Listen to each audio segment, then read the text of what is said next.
Қымбатты білім алушылар, 4-12 тақырып бөлшектерден тұратын сандар тізбектері 1005 есеп. Сандар тізбегінің заңдылықтарын анықтап, келесі 3 мүшесін жазыңдар. Біріншісі 1, 1,2-ден 1, 2, 2,2-ден 1. Бұл сандар тізбегі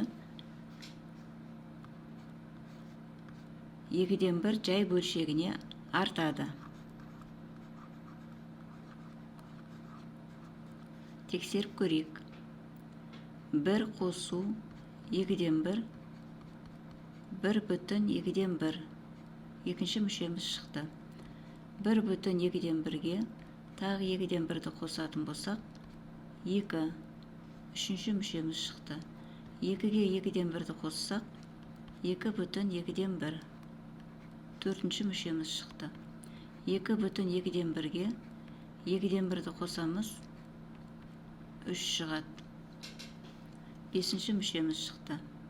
3-ге 2-ден 1-ді қоссақ, 3,2-ден 1 шығады. Алтыншы мүшеміз шықты. 3,2-ден 1-ге тағы да 2-ден 1-ді қосамыз, 4 шығады. Соңғы 3 мүшесі анықталды. 3-ге тең, 3,2-ден 1-ге тең, және 4-ге тең. Келесі 3-ші есепті шығарып көрейік.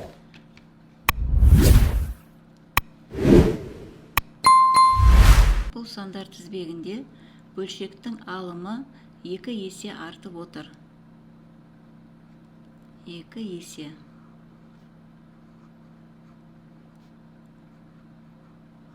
Артады. Тексеріп көрейік. 11-ден 1 көбейтілген 2. 11-ден 2. Екінші мүше шықты. 11-ден 2-ні тағы да 2-ге көбейтейік. 11-ден 4. Үшінші мүшеміз шықты. 11-ден 4-ті тағы да 2-ге көбейтеміз. 11-ден 8.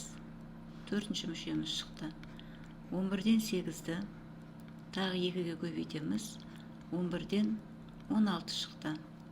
Бесінші мүшеміз шықты. 11-ден 16-ны тағы да 2-ге көбейтсек, 11-ден 32.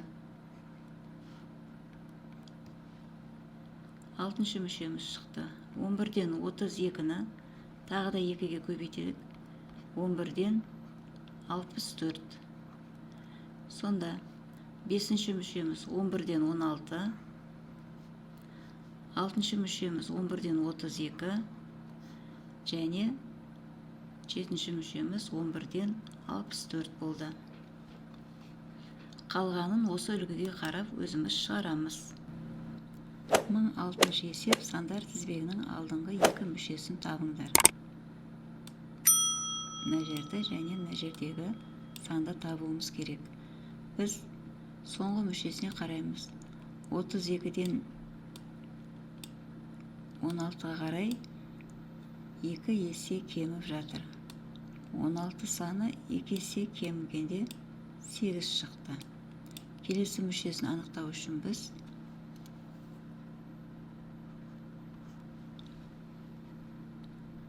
бұл тізбегіміз бөлуге кері амал, көбейту амалын орындап көреміз.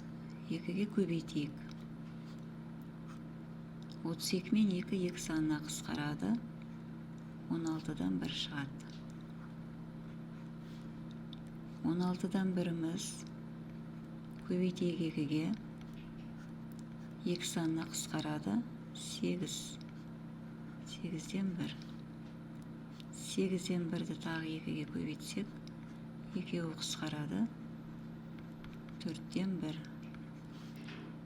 4-ден 1-ді тағы 2-ге көбейтсек, 2 санына қысқарады.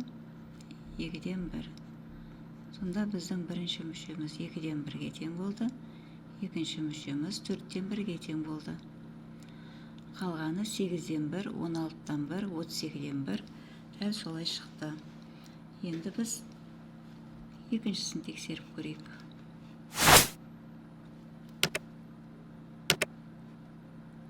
сандар тізбегінде бөлшектің бөлімі өзгеріссіз тұр, ал алымы оңнан солға қарай бір бірлікке кеміп отыр. Онда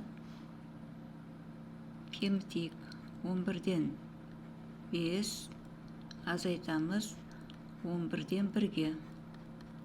11-ден 4 болады. 11-ден 4-ден 11-ден 1-ді азайтамыз 11-ден 3 болады.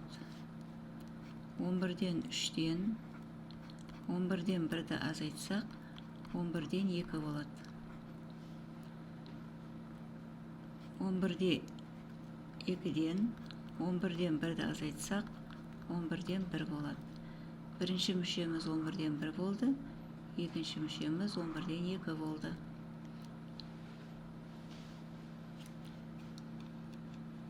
Қалғанын өзіміз шығарамыз. 17-ші есеп. Сандар тізбегінің ортадағы екі мүшесін табыңдар. Және де тізбекті толықтырыңдар.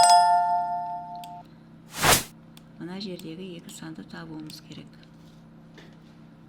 Ол үшін біз тізбектегі 0,4 және 0,7-ге қараймыз. Яғни қандай санға артып жатыр ма, кеміп жатыр ма, соны анықтау үшін ең алдымен 0,7-ден 0,4-ті азайтып көрейік. 0,3 шығады. Олай болса, қайтадан керамал етіп тексерсек, екеуін қоссақ 0,7 шығады. Олай болса, біздің тізбегіміз 0,3-ге артып жатыр. 1-ге 0,3-ті қосып көрейік. 1,3 болады. Келесі 1,3-ге тағы да 0,3-ті қосатын болсақ, бізде 1,6. 1,6-ға тағы 0,3-ті қосамыз. 1,9. Біздегі тізбегіміздегі сандар шықты. Енді осы тізбегіміздің дәл ортасында тұрған екі мүшеміз анықталды. Ол 1,3 пен 1,6. Енді 18-ші есеп. Сандар тізбегінің 6 мүшесін жазыңдар. Оның бірінші мүшесі 4-тен 1-ге тең. Ал әрбір келесі мүшесін алдыңғысынан 2-ден 1-ге артық. Бірінші мүшесін 4-тен 1-ді жазамыз. Алдыңғыға қарағанда 2-ден 1-ге артық болатын болса қосайық.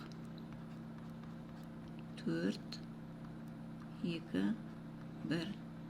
4-тен 3 болады. 4-тен 3-ге тағы 2-ден 1-ді қосамыз. 4, толықтауыш көбейткіш 2, 1, 5. 4-тен 5. 4-тен 5-ге тағы да 2-ден 1-ді қосамын. Ортақ бөлім 4, 1 тет, 2 тет, 7 болады. 4-тен 7-ге тағы да 2-ден 1-ді қосамын. Ортақ бөлім 4, 4-ті 4-ге бөлсем 1, 4-ті 2-ге бөлсем 2. 7-ге 2-ні қоссақ 9. 4-тен 9-ға тағы 2-ден 1-ді қоссамыз. 4 ортақ бөлім, 1-ден тет, 2-ден тет, 9, 10, 11. Бізде 1, 2, 3, 4, 5. Енді 6-шы мүшесін анықтайық. 4-тен 11 қосамыз, 2-ден 1. Ортақ бөлім 4, 1-ден тет, 2-ден тет, 11-ге 2-ні қоссақ, 13. 6-шы мүшеміз 4-тен 13. 19-ші есеп. Сандар тізбегінің заңдылықтарын анықтап, келесі екі мүшесін жазыңдар. Біріншісі 2,9-дан 7.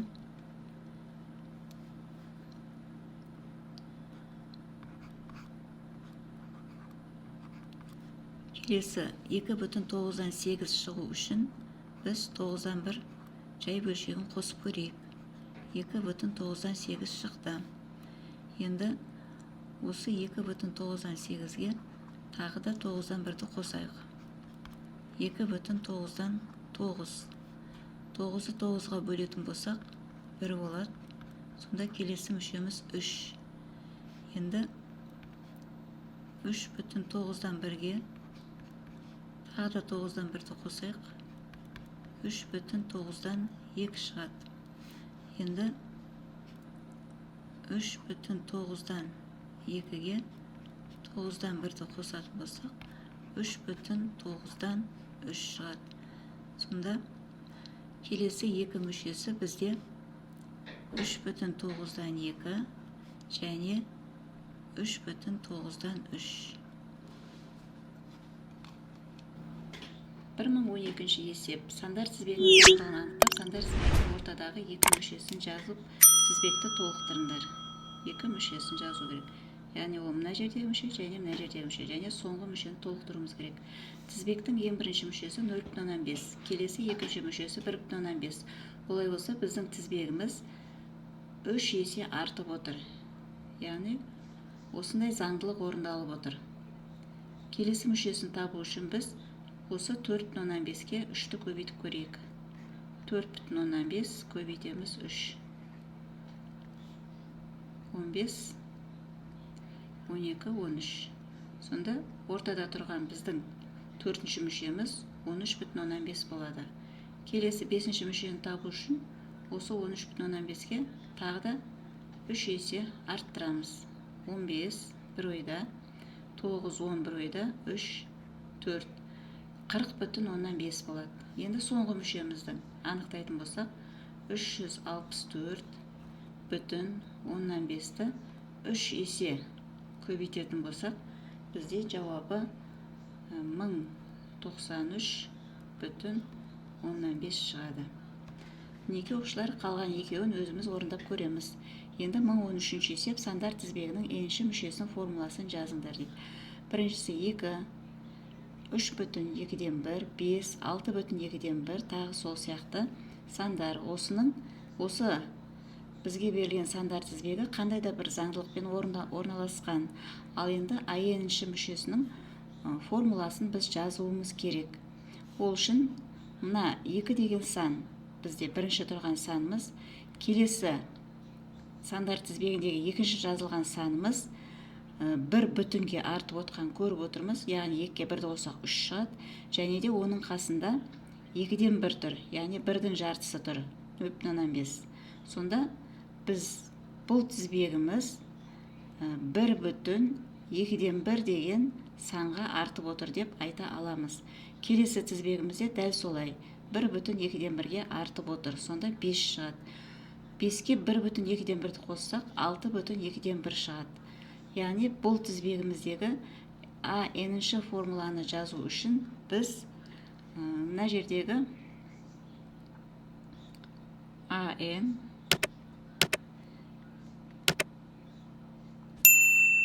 1,2-ден 1-ді біз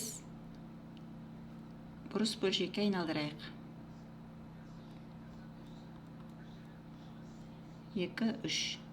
Енді формуланы жазу үшін 2-ден 3, бірінші мүшесі шығу үшін n деген әріпті қоямыз. Яғни ол біз бірінші, екінші, үшінші деп арғарай келесі мүшелерін табу үшін қасына n әріпін көбейтіп жазамыз. Және де біз тізбекте бағана айттық, ол 2-ден 1 деген қасында қосылып отыр дедік. Енді осы формуланы тексеріп көрейік.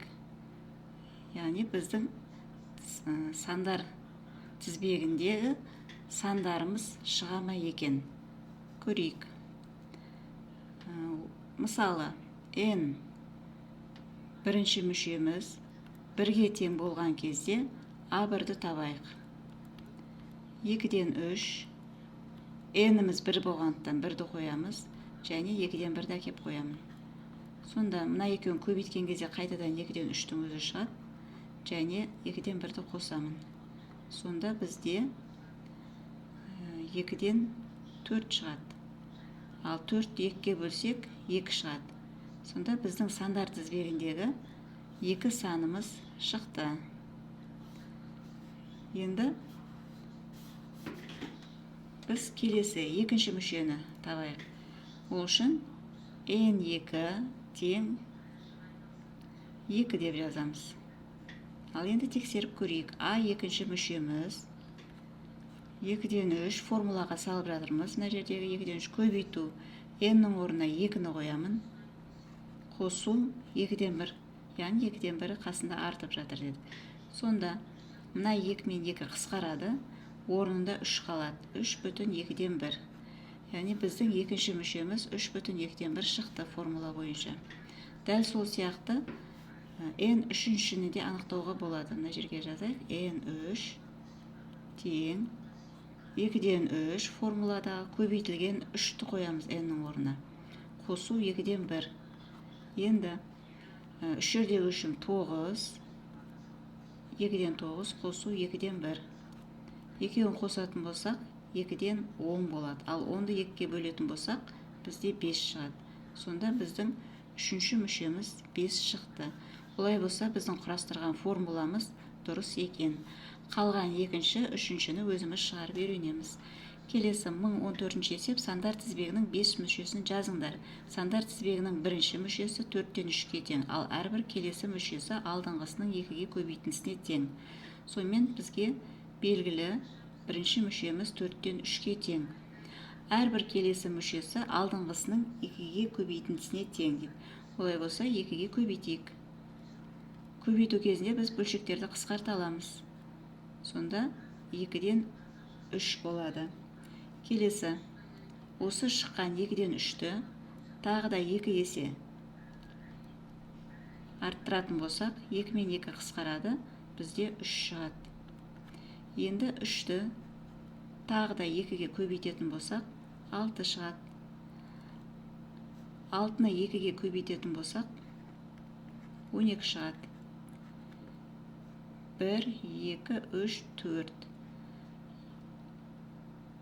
Сонымен 12-ні тағы 2-ге көбейтсем 24 шығады. Сандар тізбегіндегі пайда болған сандарды жазып шығайық. Біздегі белгілі бірінші мүшеміз 4-тен 3. Екінші мүшеміз 2-ден 3. Үшінші мүшеміз бізде 3-ке тең. Төртінші мүшеміз 6-ға тең. Бесінші мүшеміз 12-ге тең. Біз 6-шы мүшені де анықтап қойдық, ол 24-ке тең. Оқушылар, егер видео сабақ түсінікті болса, менің каналыма тіркеліп, лайк басып, комментарий жазып қойыңыздар. Түсінбеген сұрақтарыңыз болса, төменге қалдырыңыздар. Және де достарыңызбен бөлісуді ұмытпаңыздар. Назарларыңызға рахмет.